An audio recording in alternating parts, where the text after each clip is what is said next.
Today we are talking about sets of numbers.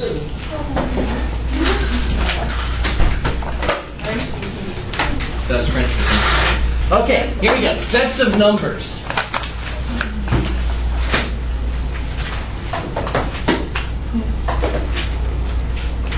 Sets of numbers. All right, so I'm going to do a big diagram. So you're going to want to have a lot of space here. And I'm going to start really general.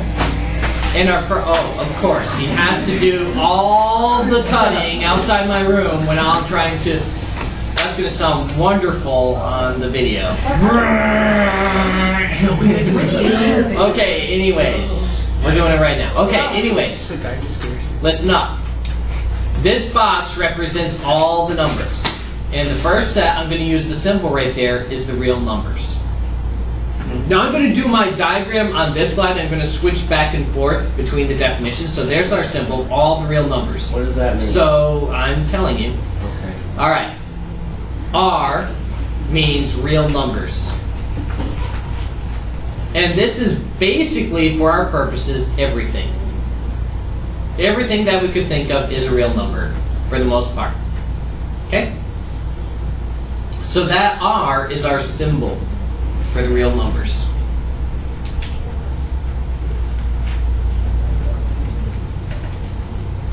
Okay?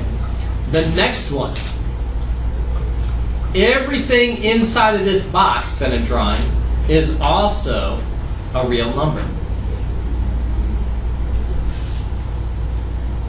Now I'm going to make two big boxes. There's one, there's the other one. And everything I put in these are also real numbers. This one has a name, so I'm going to put a symbol in there, Q. And over here, I don't have a name, a symbol. We call these the irrational.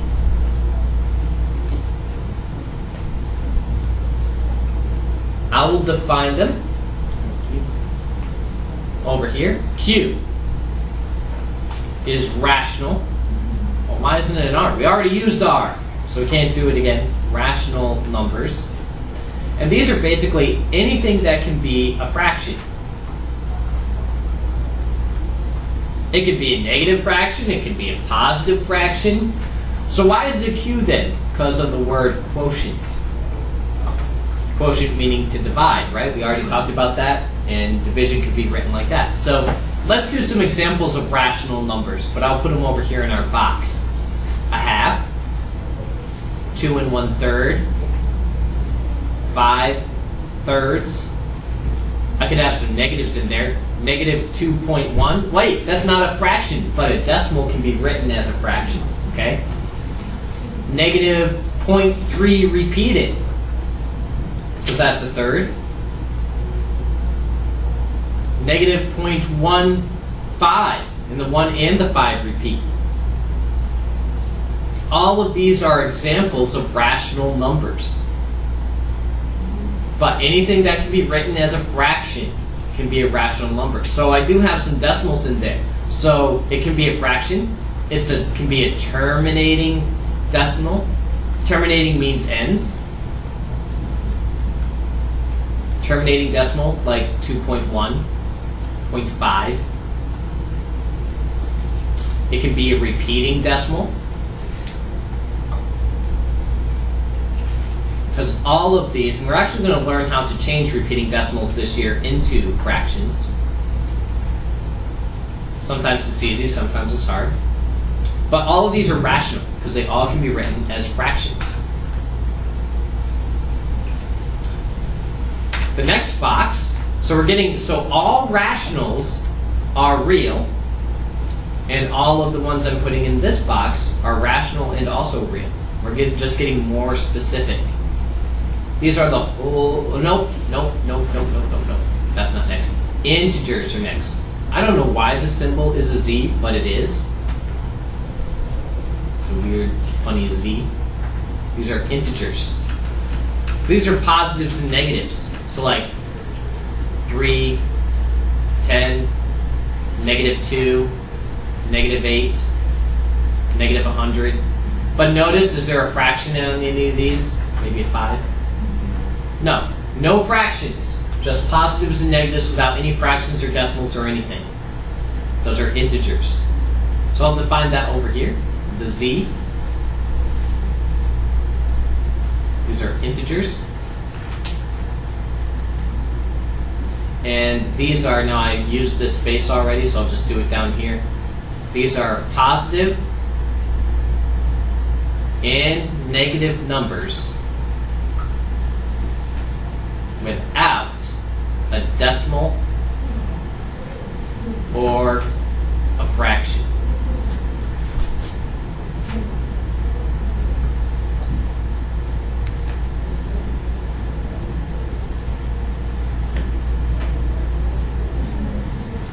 All right, so that's going to leave us with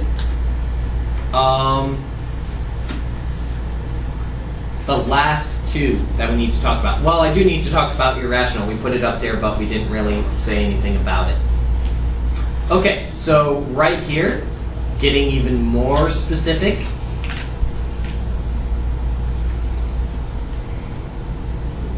These are the whole numbers with a W. And I'm not going to have a lot of space left. But inside of wholes, I'm going to have 0, 1, 2, 3, 4, and so on. So whole numbers are next, wholes. 0, 1, 2, 3, 4, and so on and so forth. It goes on forever. All of these go on forever. But this is no negatives. No fractions. No decimals.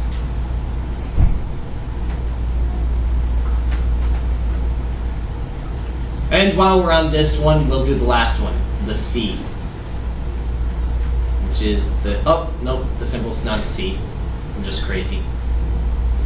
Crazy. Natural numbers. I put a C because they're also called the counting numbers. And there's only one difference between counting numbers and whole numbers. And that's 0. Natural numbers don't start at 0, they start at 1. Well, why? Counting numbers, I'm counting stuff. I can't count 0 things. Why? Because there's nothing to count. If I have no apples, I can't count them because there's no apples to count. You're like, well, you have 0 apples. Yeah, but I can't see them. Because they're not there, because I don't have any. You see the locker apples. Sarah can see negative apples. You owe me apples. All right, natural counting numbers. So that would be the next one. So that's inside this box. So why do I have all these boxes here? And I'm not going to put any examples inside the naturals because there's just 0, no 0. Because all natural numbers are a kind of whole number. All whole numbers are a kind of integer. All integers are a kind of rational. And all rationals are a kind of real. Now that leaves irrational. And I'll go ahead and give us our definition for irrational right here. Mr. Kane. What's the definition? Oh, hey, that's good. Kane. Irrational. These are things that cannot be written as fractions.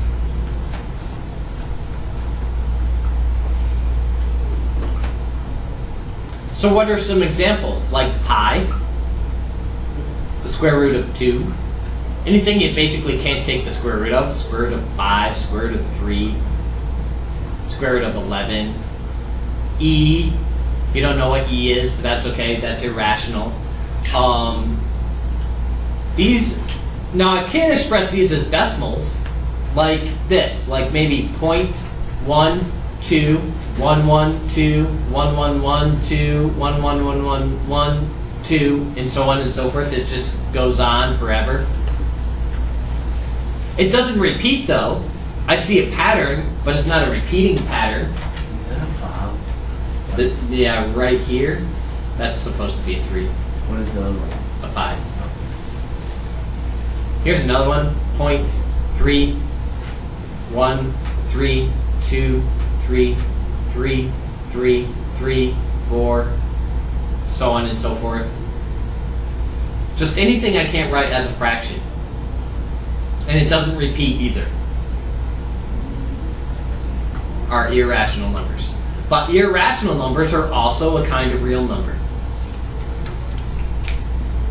Okay, so we'll quickly do a few examples of labeling these. So what do I mean labeling these? We're going to give the most specific, so we want it to be as specific as we possible, set each belongs in. Now, I'm going to give the example, and I want you to write in your notes kind of lightly what you think it should be. You can just write the symbol, and then I'll give you the answer. So just kind of think to yourself, what should this one be? What set? That's a 5. 3, 2, 1. If you said natural, you're correct. Okay, let's think about why. Well, it's a type of number. So is a natural number, is 5 a real number? Yes. Can 5 be written as a fraction? Yes. Is 5 an integer? Well, yeah, I even have it as one of my examples. Is 5 a whole number? Yes. Is 5 natural, as in a number I can use to count? Yes. See, counting numbers, 1, 2, 3, 4, 5, 6, 7, 8, 9, 10. So what we're doing is we're saying, well, which set of numbers could this fit in? The most specific is the naturals. But it is all the other ones before it. How about this one? What set do you think that should belong in?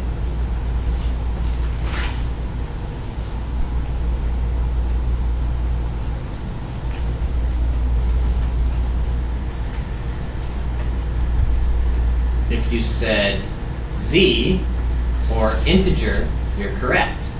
That's an integer. That's the most specific that I can be. All right, how about that one? What set of numbers do you think 5/12 should be in?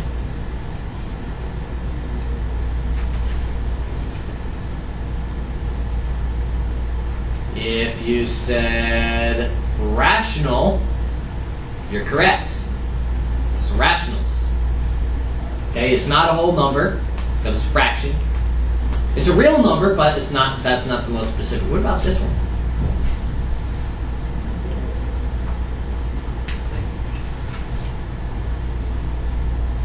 What do you think that one should be?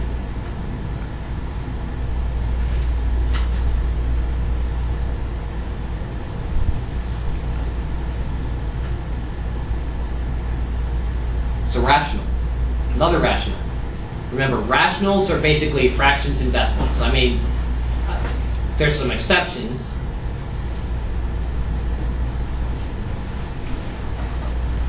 But anytime we have a repeating or terminating decimal, that's a rational. Because we can write that as a fraction. Well, how is this a fraction? -1 3/10 makes that a fraction. What about this one?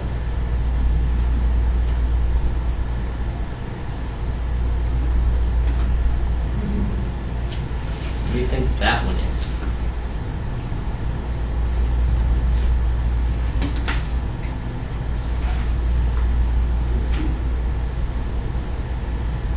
Rational again? Ah, you're funny. Rational. Why? Because it's a repeating decimal. It's a repeating decimal, so it's rational. All right, next one. 0. What's the most specific set of numbers I can put 0 in?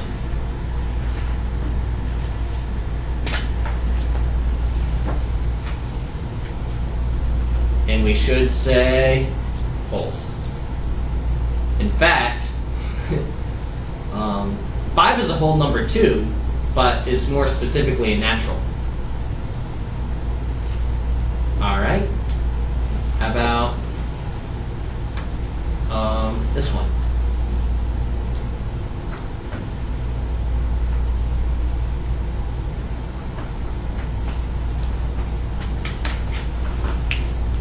That one should be a... Who's brave enough to call it out? Q. Yep. Yep. Q, rational. It's the rationals. Good job. Sometimes we see a negative and we think right away integer, but if it's a fraction, it's a rational. All right. Now, I'm going to give you a few numbers, and I want you to tell me which are integers. Which could be an integer?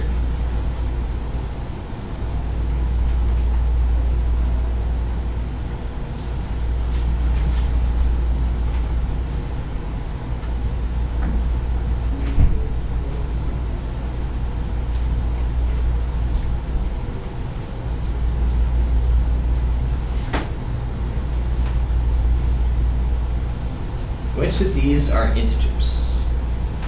All right, let's do thumbs up, thumbs down. Thumbs up if you say 5 is an integer. Could 5 be an integer? Yes, 5 is an integer. But more specifically, it's a natural number. -3, thumbs up if you think that is an integer. Okay, yeah, we all got that one. Yes, -3, that's an integer. How about -4? Yes. How about a half? Some of you aren't answering. What a bunch of bonobos. No, because that's a fraction. That cannot be an integer. How about this one? 7/4. No, not an integer. It's like a fraction. There's the whole number. What? They just didn't simplify it. Wait. 7/4, if I do this, divide it. Is that what you're thinking? I get a remainder 3. So that didn't work. Now, if this were an 8, that's a good question though. What if I wrote 8/4? Is that an integer? Yes, that's an integer because it reduces to 2. But that one doesn't reduce. How about 2? Well, yeah, that's an integer. Yeah. Who says yes to 0?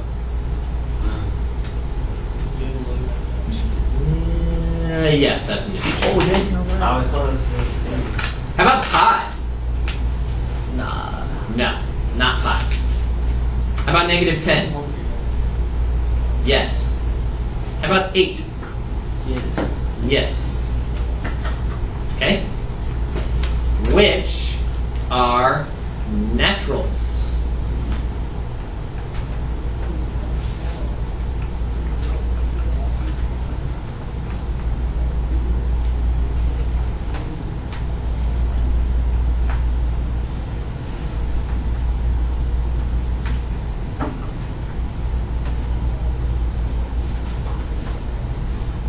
Which are naturals? So which is a counting number? We can use it to count stuff. How about 5/2? No. How about 6/3? Nah. Yes, because it reduces to 2. So yeah, that one's fine. How about 0? No. No. That's a whole number, but not a natural. How about 1.4? No. No, that's a decimal. Wow. How about -7? No. How about -8/2? No.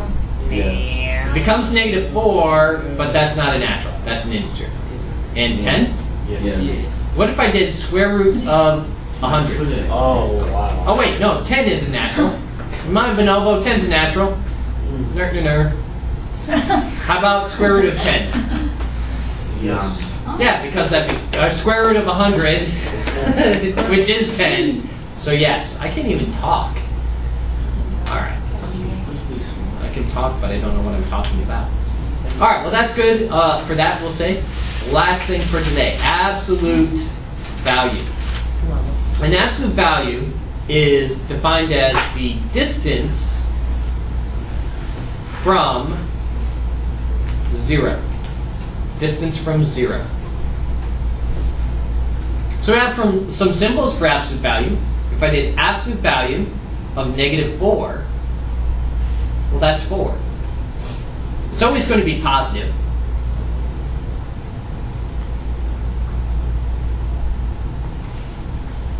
Always positive. Has a positive outlook on life. Absolute value of 5 is 5. But if I look on a number line, we can see what we're talking about. Distance from 0. So here's 0. 1, 2, 3, 4. Negative 1. Negative 2. Negative 3.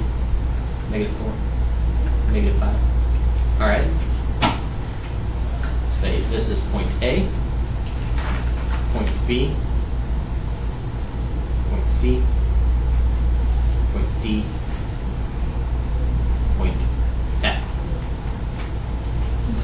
All right, how far is A from 0? Well, I would count. 1, 2, 3, 4, 5. 5. So the absolute value of negative 5 is 5. See, distance from 0. How about B? What's the absolute value of B? Well, it's how many units from 0? 2. So 2. What's the absolute value of C? 4. Which is up there, 4. Okay. And how about D? 1. Absolute value of negative 1 is 1. And how about F? 0. 0. Absolute value of 0 is 0. Okay? All right, so now yesterday we did order of operations. What if I throw order of operations into the mix with absolute values? So what if I had 2 times the absolute value of 5 minus 8? What should I do? Now, with parentheses, I don't know if we talked about or if you've ever talked about just distributing. Here's something you need to know. You cannot distribute. You cannot distribute into absolute value. You cannot do that. So I follow the order of operations. This does work like grouping. I do everything in here. Do it all. Then do absolute values. So what's 5 minus 8? Negative 3. So 2 times the absolute value of negative 3. What's the absolute value of negative 3? 3. So 2 times 3, which is? 6. Good job. You guys are amazing. What if I had? Mary's like, slow down. I can't write it. I know. Nor do I care. No, I care. I care a little. A little. I got Alexis to crack a smile. That made my day. She's like, I smile all the time.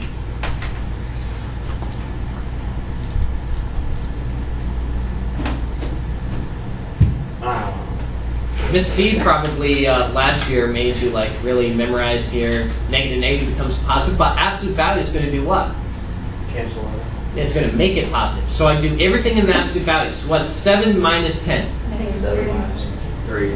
Negative 3. And then minus, okay, I'm doing one step at a time.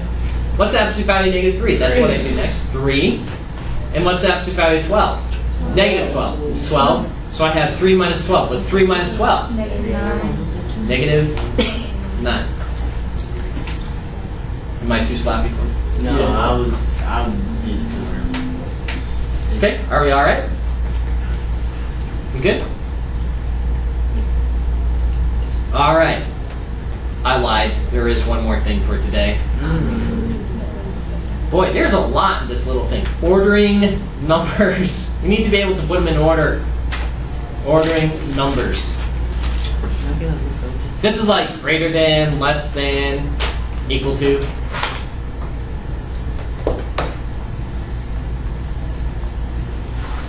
Okay, so let's start with fractions. If I had 2 7s and I wanted to compare that to, say, 5 9ths.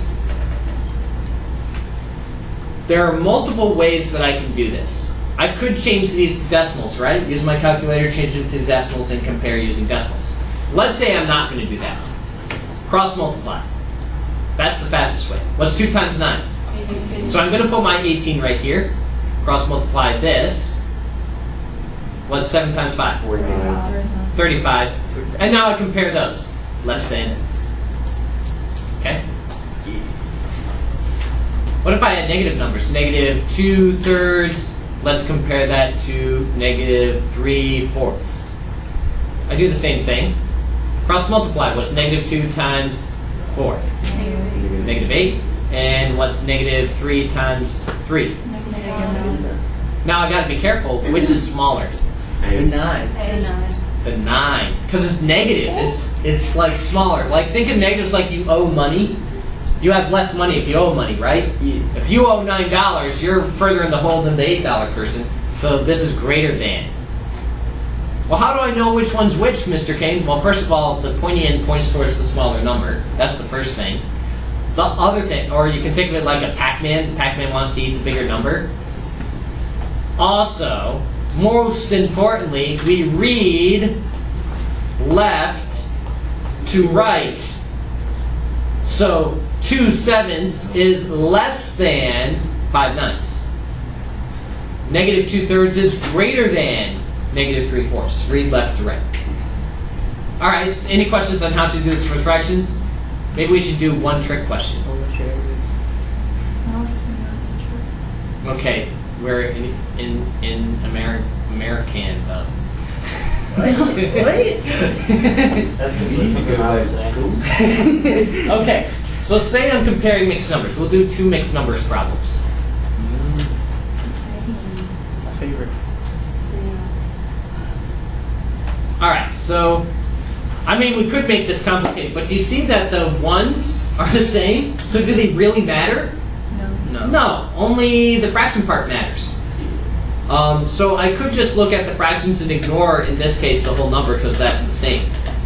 So then I just cross multiply and I get 12. Cross multiply, I get 10. Greater than. Okay? If you didn't want to do that, I could make them improper. I could multiply and then add, make them improper. So I do 9/4 and then 3 plus 2. What do you mean not this?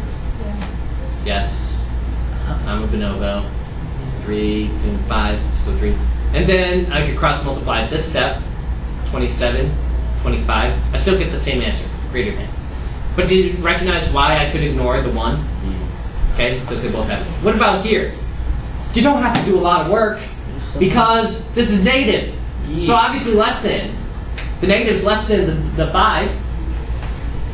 So I don't even have to, don't make your work hard. What if I had decimals? I don't know. For some reason, we always mix this up. And kids are always like, oh, this is the bigger one. Because it has more places. No, that's further from, those are smaller place values. So here's how you can make your life easier. Rewrite it and do 0.50 and x is 0 to that. And then look, 50 is greater than 5, greater. Okay? But this is 5/10 and that's 5/100. So 5/10 should obviously be bigger than 5/100. Do I need to do any more examples with decimals? We good? Okay, then actually that's all that we need to do today. I want you to turn in your books to page number 21. And also take out your homework because we had a few questions.